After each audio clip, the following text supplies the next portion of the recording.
Vamos a ir tocando dos libros, vamos a ir alternando. El viernes pasado, perdón, sí, estaba yo equivocado. Se empezó a las 8. Ahí el grupo de alabanza ensaya antes, pero el culto de estudio de la palabra empieza a las 8, de 8 a 9. El viernes pasado empezamos el libro de Lucas, Evangelio de Lucas, y vamos a alternarlo con la epístola a los Efesios. Entonces, el próximo viernes empezaremos con el libro de Efesios, capítulo 1. Entonces, aquellos hermanos que estéis interesados, por favor, no faltar el próximo viernes. A partir de las 8 empezaremos el estudio de Efesios. A continuación, después del estudio, a las 9, tendremos un tiempo de oración. Media hora es lo que tenemos previsto tener siempre después del estudio.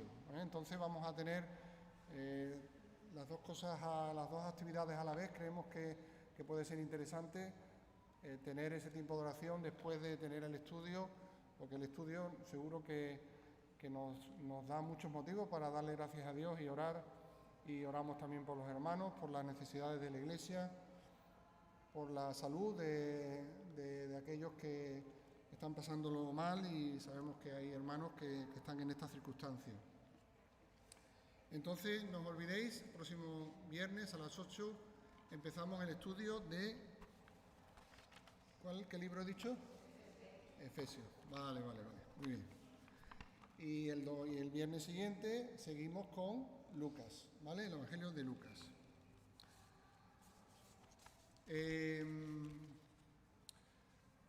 Hemos perdido la costumbre de leer cartas, sabiendo cómo están, los hermanos que apoyamos en el ministerio. Entonces, me gustaría que de vez en cuando leyéramos algunas cartas de hermanos queridos por nosotros, porque lo conocemos de muchos años, y ellos nos expongan pues sus necesidades y sus circunstancias. Voy a leer una pequeña carta de nuestro hermano José Miguel Palomares Fernández y Elena. Los conocéis, ¿no? Bueno, pues dice así a los amados hermanos en Cristo en las asambleas.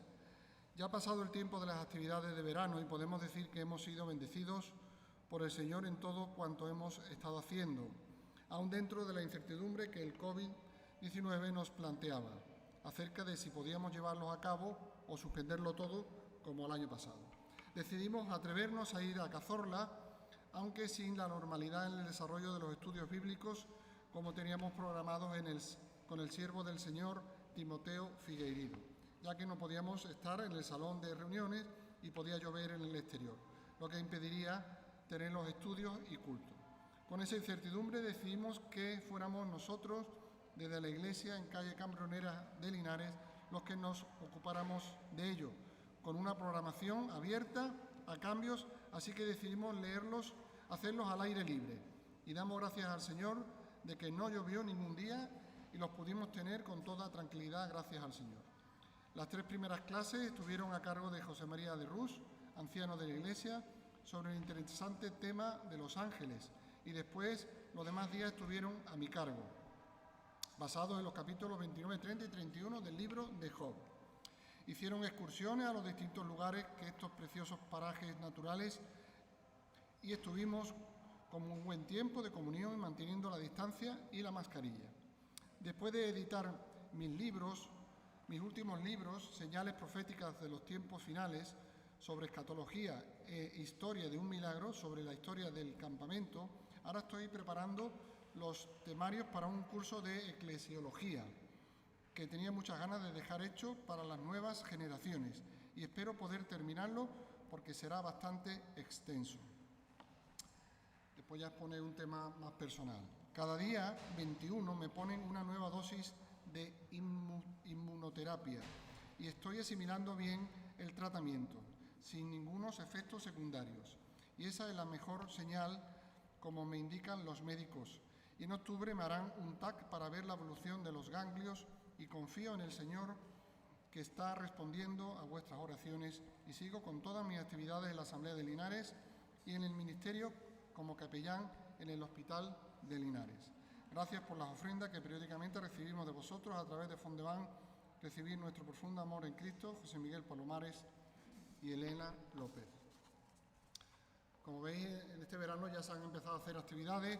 Ellos han empezado también con estos campamentos, este retiro que tienen en Cazorla, y también nos pide que sigamos orando por su salud.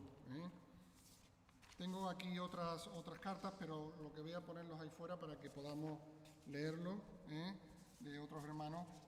No quiero quitarle más tiempo al mensaje, entonces vamos a empezar.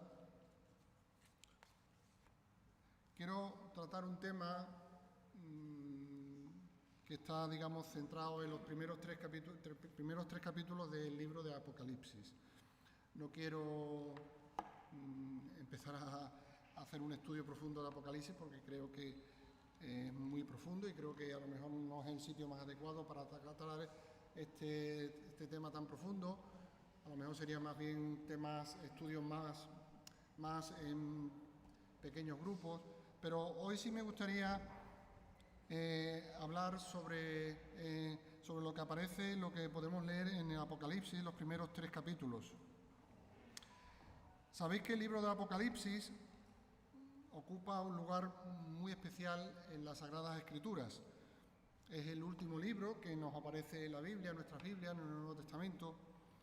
Y Apocalipsis significa en griego revelación, descubrimiento, una apertura. A diferencia de cómo se define actualmente, como definimos nosotros Apocalipsis, cuando decimos, ¿qué significa para ti Apocalipsis? Y la RAE, digamos, el significado de Apocalipsis es situación catastrófica, ocasionada por agentes naturales humanos que evoca la imagen de la destrucción total. Eso es lo que cuando decimos Apocalipsis, pues se nos viene a la mente todo lo que tiene que ver con catástrofe, fin del mundo. Pues el significado de Apocalipsis, que es un término, una palabra griega, es nada más y nada menos que revelación, descubrimiento, algo totalmente diferente a lo que nosotros entendemos por Apocalipsis. Sabéis que en otros idiomas el libro de Apocalipsis no se dice así, Apocalipsis, sino se dice revelación. En otras traducciones el libro de Apocalipsis aparece como revelación, revelaciones o revelación. Creo que deberíamos de haber nosotros adoptado también ese nombre y haber cogido ese nombre de revelación, porque creo que es mucho más claro, mucho más explícito de lo que nos va a decir el libro de Apocalipsis. Nosotros el nombre de Apocalipsis pues tiene esas connotaciones negativas, de fin del mundo, de destrucción, pero que tengamos en cuenta que Apocalipsis tiene un sentido totalmente diferente al que nosotros le damos en la actualidad. En el Nuevo Testamento, esta palabra, Apocalipsis, nos describe la revelación de la verdad, de las verdades espirituales que aparecen en la Biblia. La revelación del mismo Señor Jesucristo, de la encarnación de Cristo, de la gloriosa su glorioso nacimiento, esa primera venida, pero también nos habla, y especialmente en el libro de Apocalipsis nos revela la segunda venida que va a producirse de nuestro Señor, esa segunda venida que viene muy bien explicada y muy bien revelada en este libro de Apocalipsis. En todo caso, la revelación, ¿qué entendemos por revelación? Pues revelación se refiere a algo o a alguien que una vez estaba escondido, pero se vuelve visible. Entonces, todo lo que encontramos en la Biblia, y mayormente en el Nuevo Testamento, es el Evangelio y es unas buenas nuevas a todo el hombre, todas las personas, y especialmente al mundo gentil, el mundo judío ya tenía bajo su poder, digamos, el Antiguo Testamento, que era también como Dios se muestra de una manera especial al pueblo, a ese pueblo judío.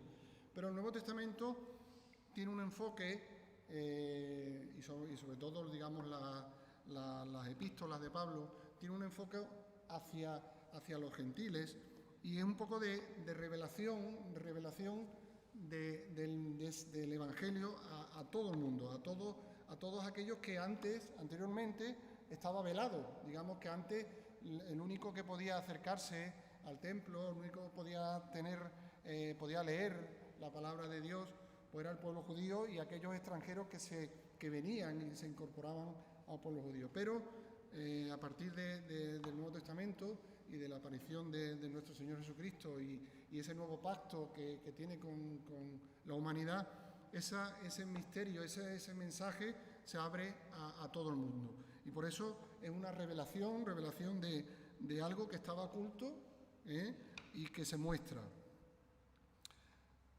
Revela y descubre a Jesucristo en gloria y verdades acerca de Él y de su victoria final, en las que en el Apocalipsis se muestra de una manera clara, de una manera explícita.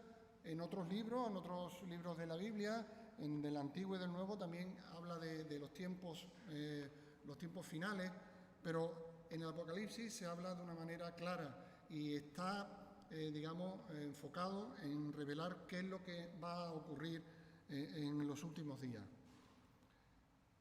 Como todos sabéis, el Apocalipsis fue escrito por el apóstol Juan.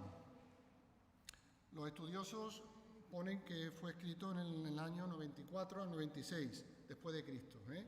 Ya era anciano, el apóstol Juan ya era anciano y sobrevivía, entenderéis por qué digo sobrevivía, en la pequeña isla de Patmos, en una isla en donde las autoridades romanas lo habían expulsado, debido a que él era un fiel predicador en las iglesias de Asia Menor, y más concretamente él estaba en esos momentos predicando y haciendo su ministerio en la iglesia de Éfeso. Entonces empezaba a ver ya las persecuciones a los cristianos y esas iglesias, muchas de las que ya conocemos, pero especialmente en la época que estamos hablando del año 95 y 100 después de Cristo, ya se empezaba a notar la persecución y habían aparecido mártires, habían aparecido ya exiliados como el propio Juan, y se estaba a punto de recibir, de una forma total la furia de esas persecuciones. Entonces, Apocalipsis, el libro de Apocalipsis, fue un mensaje de apoyo a esas iglesias, aunque, como sabéis, todos los libros traen un mensaje para cada uno de nosotros y para todas las iglesias, pero en ese momento Juan, inspirado por el Señor y mandado por el Dios mismo, escribió este libro en apoyo a estas iglesias que empezaban a sentir la persecución. Entonces, este libro, como vemos, muestra que Dios está en control soberano de todos los acontecimientos, de la historia humana, y aunque haya hombres o potencias o Imperio Romano en esa época, tenía un poder absoluto y estaba empezando a perseguir a las iglesias. Lo que muestra el libro de Apocalipsis es que por encima de estos poderes, de estas personas, de estos reyes, de estos césares, estaba el Señor, y tenía previsto y tenía en su mente ya todo planificado, y tenía un fin para todos los creyentes, que era esa segunda venida de nuestro Señor, y lo más importante, todos los creyentes tendríamos ese fin de vivir eternamente con el Señor, en esos nuevos cielos y en esa nueva tierra. Entonces, entendamos Apocalipsis como un libro que se escribió para apoyar y ayudar y alentar a esas iglesias de Asia Menor, pero que ahora para nosotros también nos sirve de apoyo, nos sirve de aliento y nos sirve para ver más claramente cuál va a ser los últimos tiempos de la Iglesia y de lo que conocemos nosotros, ¿no? Vamos a leer entonces los primeros versículos del primer capítulo, los primeros 18 versículos, y vamos a ir centrándonos en el texto que yo quiero tocar.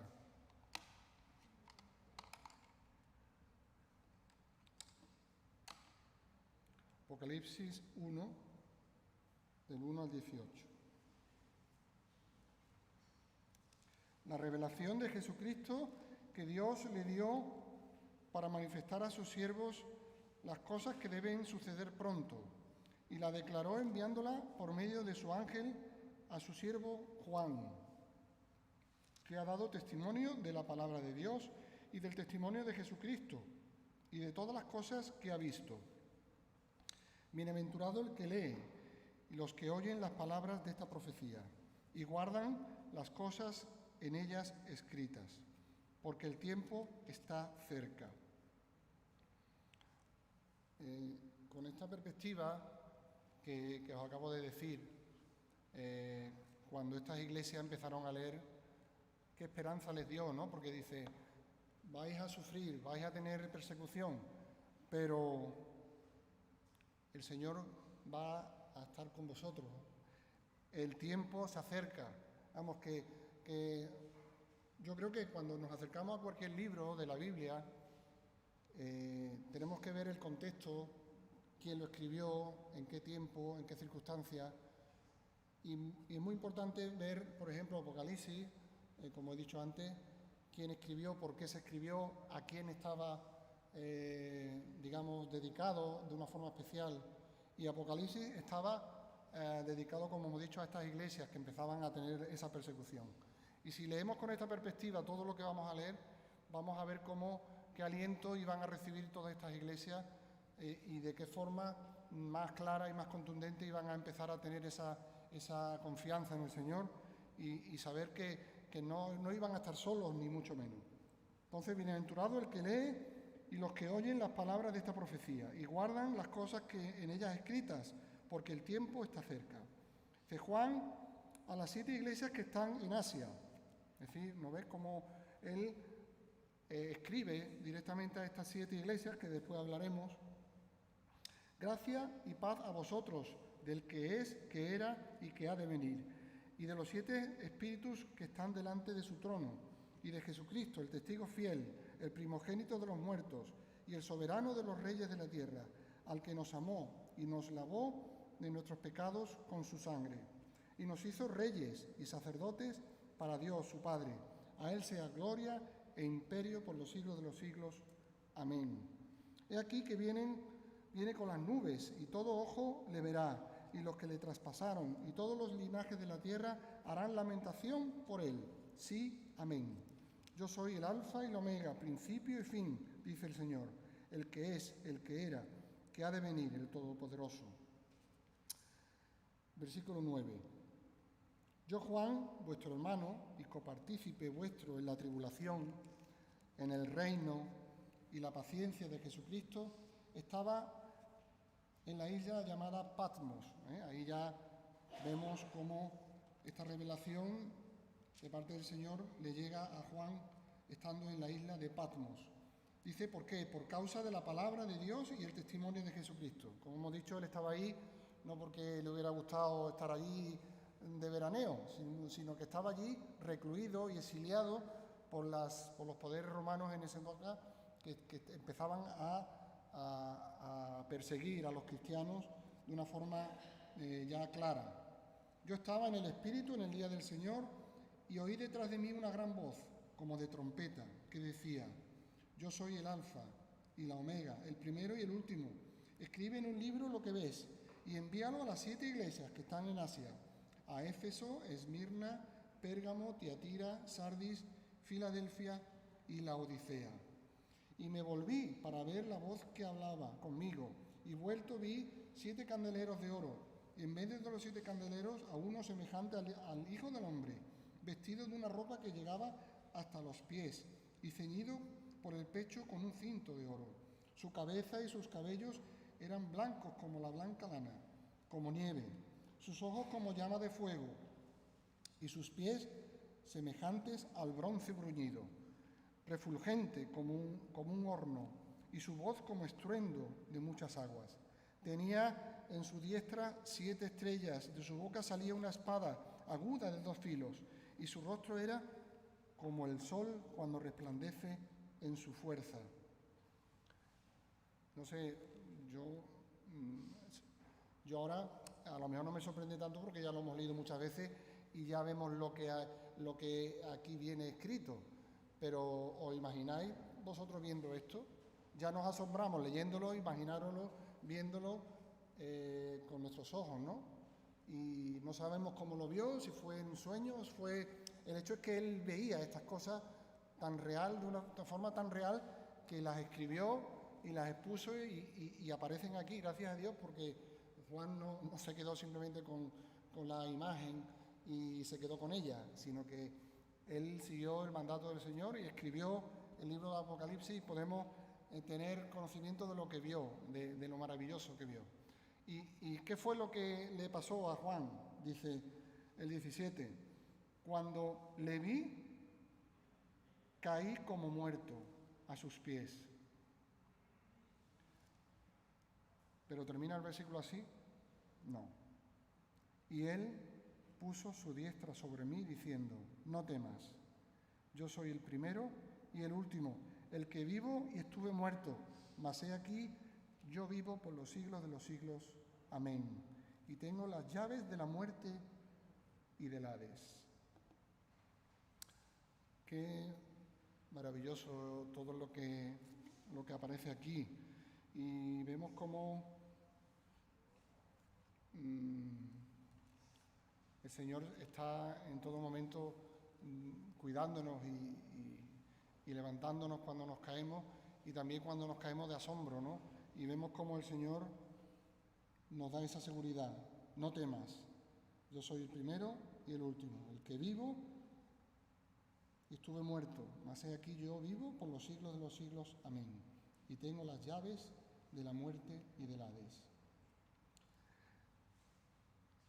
A partir desde el versículo 19 y en adelante,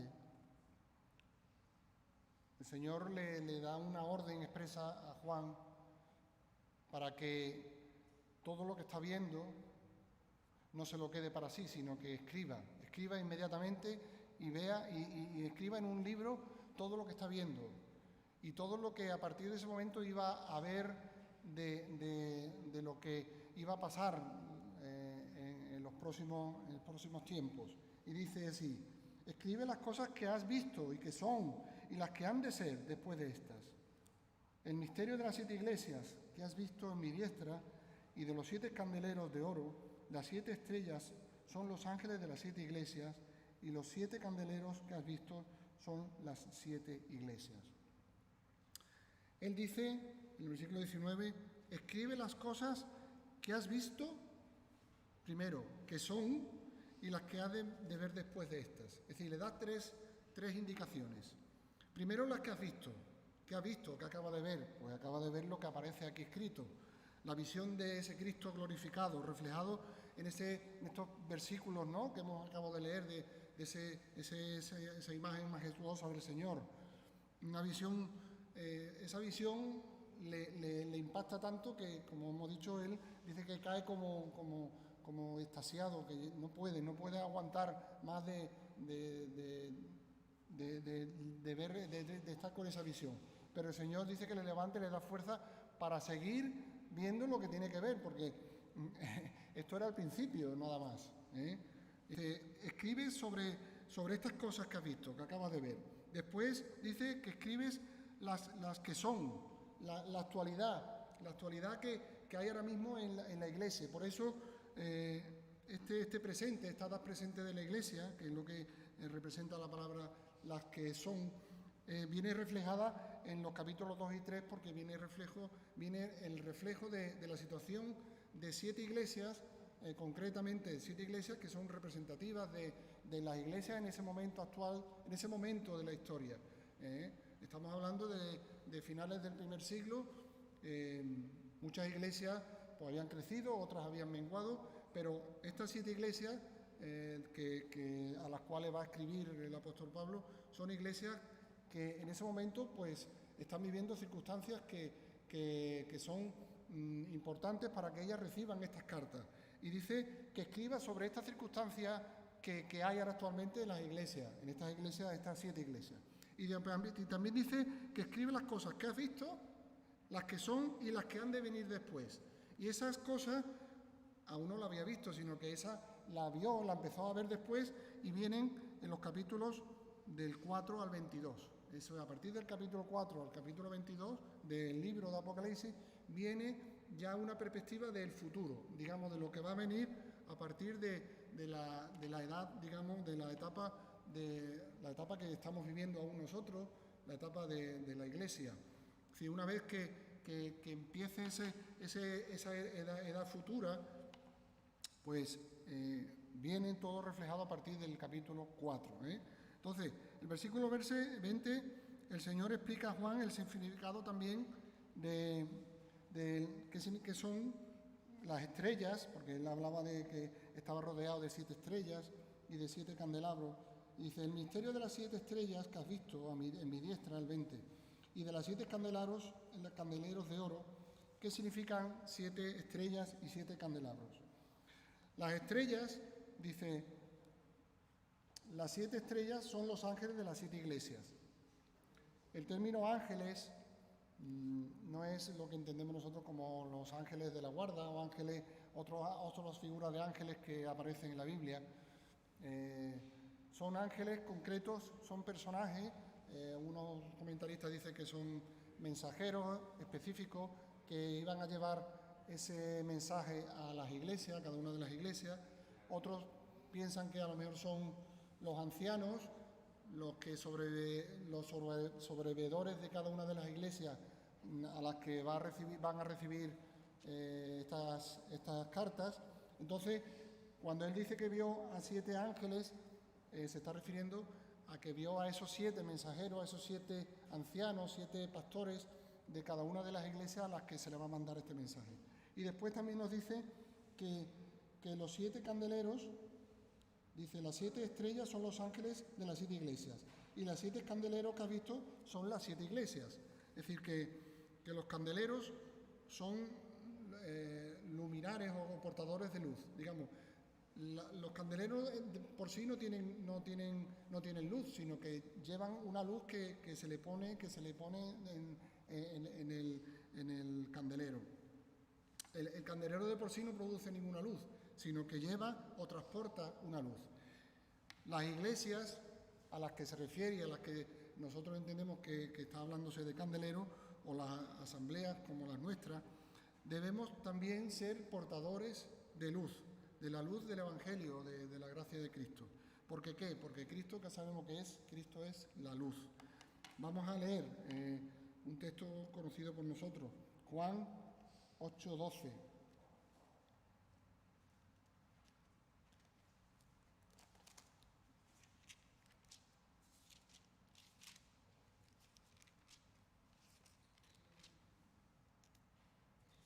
Otra vez Jesús les habló diciendo, yo soy la luz del mundo, el que me sigue no andará en tinieblas, sino que tendrá la luz de la vida.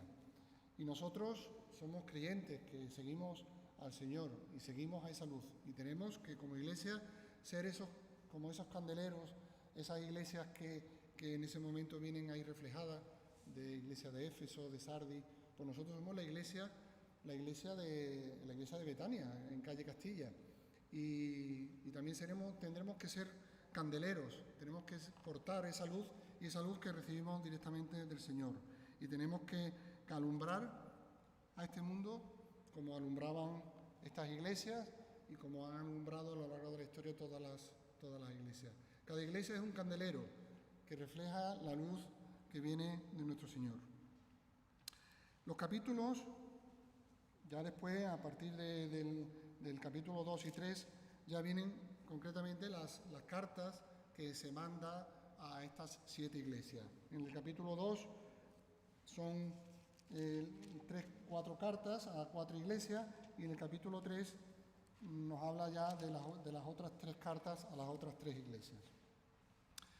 Los capítulos 2 y 3 se conocen de forma general como las cartas a las 7 iglesias. Eran 7 iglesias literales, asambleas, iglesias que existían. No sé, vamos a poner es para que un poco os veáis que eran, a veces pensamos, ¿no? Son iglesias que no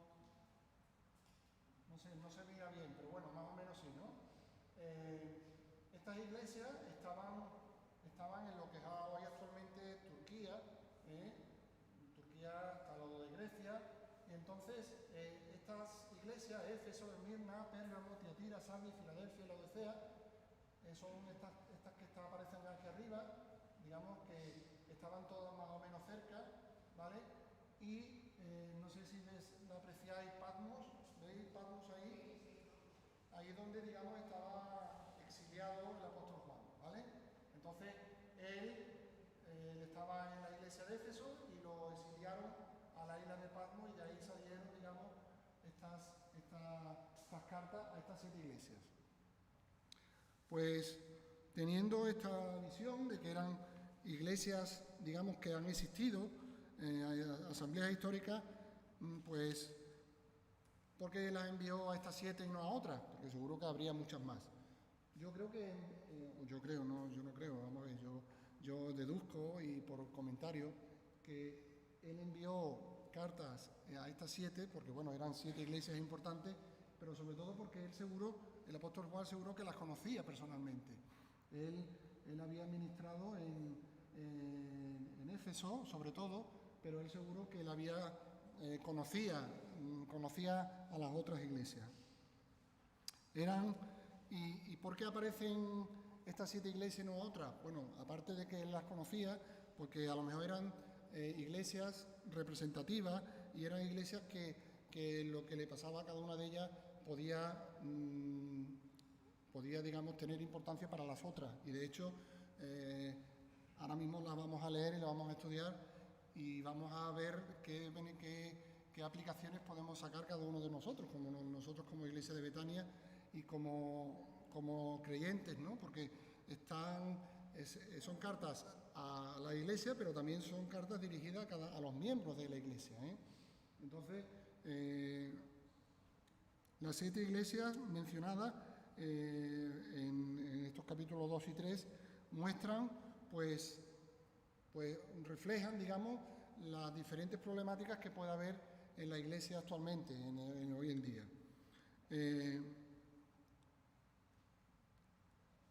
Los problemas, que las circunstancias personales de cada iglesia fueron circunstancias que ocurrían en esa iglesia. No podemos decir que fueron inventadas, sino que fueron situaciones concretas que ocurrían en esas iglesias, y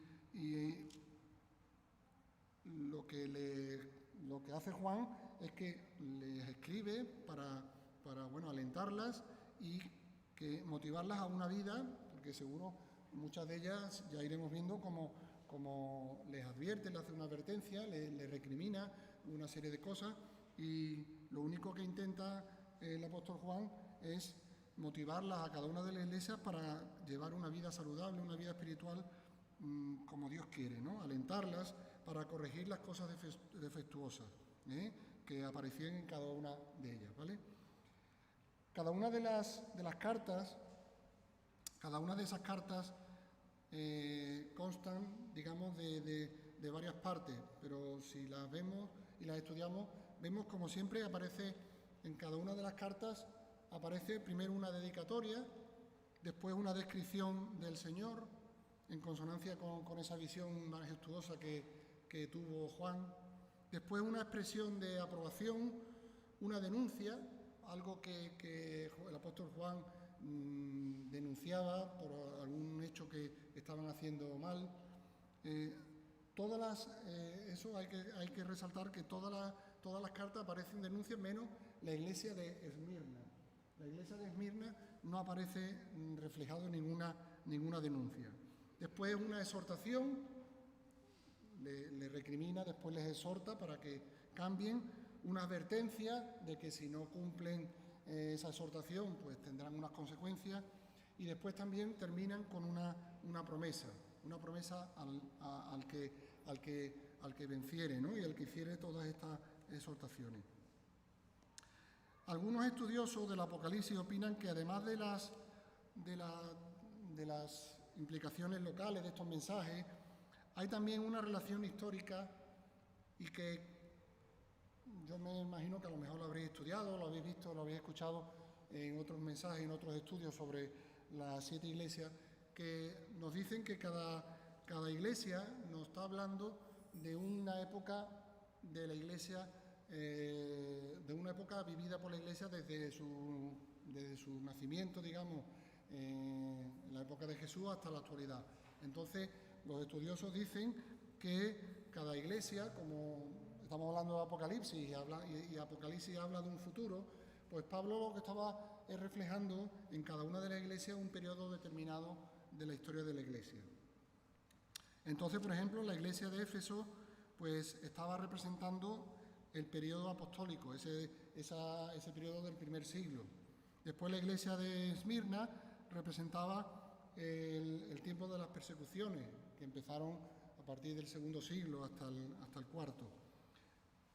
Después la iglesia de Pérgamo hablaba o nos habla o predice, digamos, porque habla de un futuro, nos habla de la corrupción de la iglesia al instituirse el cristianismo como religión oficial.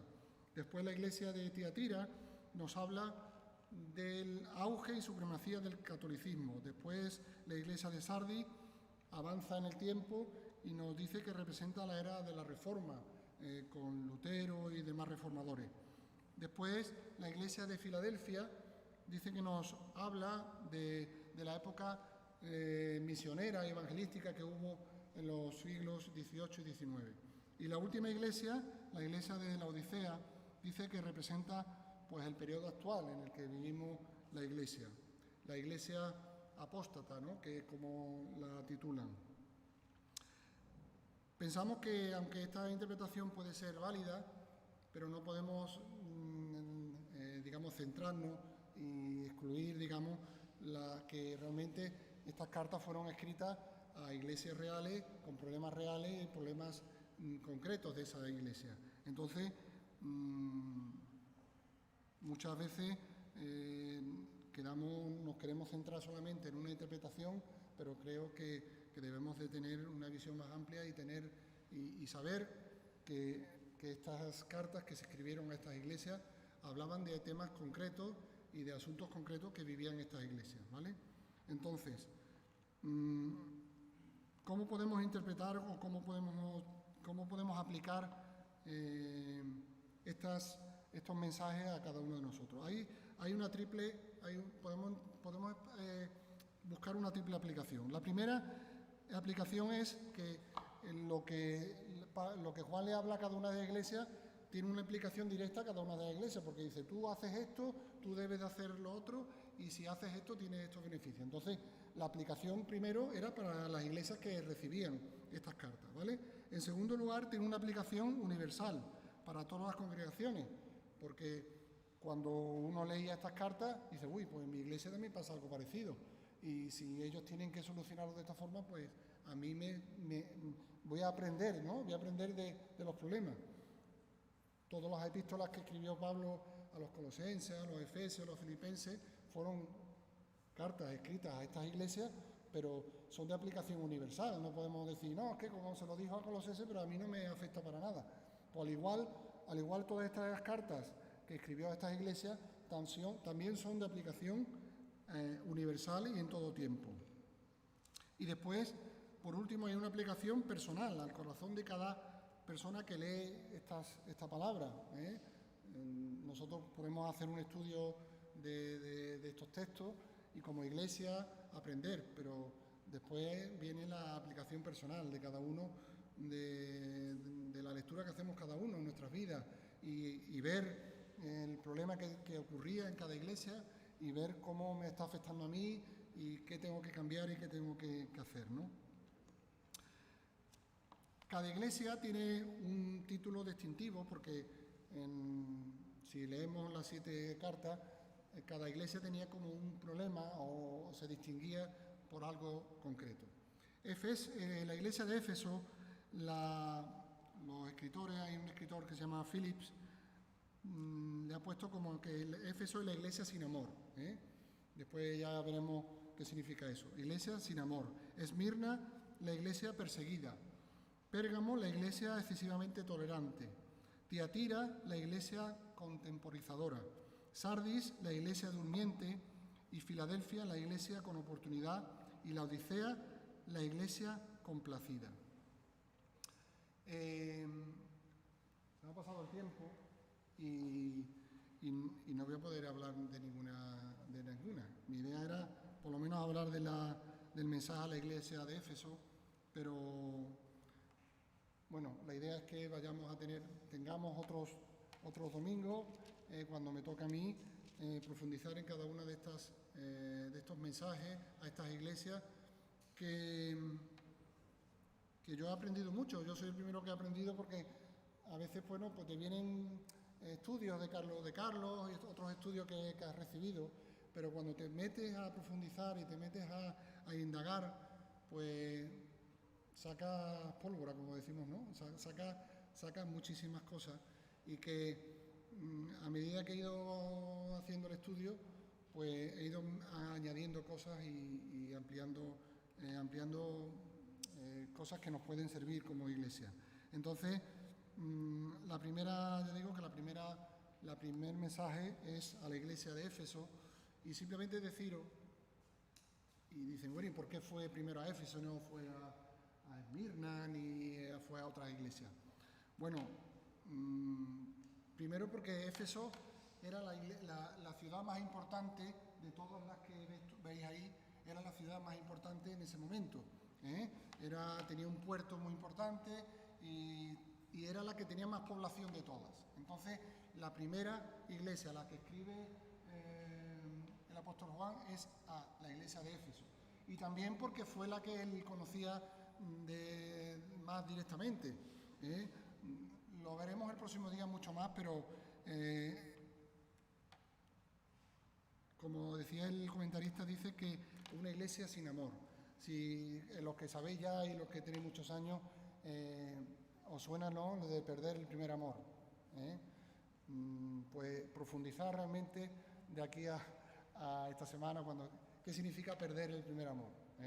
Y no significa el enamoramiento que tenemos, ¿no? Va a decir, habéis perdido el primer amor, como he perdido el primer amor, ya no estoy a gusto con mi pareja y me voy a divorciar, porque he perdido ese primer amor. El primer amor que habían perdido la iglesia de Éfeso tenía otras implicaciones mucho más profundas y no era amor a una pareja, sino era amor al Señor, que es mucho más importante y tiene consecuencias más graves. El perder ese primer amor, no a tu padre ni a tu madre, no a tu hijo, ni a tu esposa ni a tu esposo, sino era perder el primer amor a nuestro Señor, el que nos ha dado la vida y el que nos ha dado lo más importante, que es la vida eterna y la salvación. Entonces, el próximo día seguiremos y profundizaremos en ese mensaje a la iglesia de Éfeso y las demás iglesias que veremos, y dependerá de cómo vaya el tiempo, ¿vale? Pero os dejo con ese deseo de profundizar en lo que significa perder el primer amor, ¿vale? El Señor nos ayude a entender todas estas cosas. Si están aquí escritas, porque el Señor quiso que estuvieran escritas y estuvieran a nuestra disposición y aprendiéramos de cada una de estas cosas, ¿no? Y vamos a orar. Señor, gracias por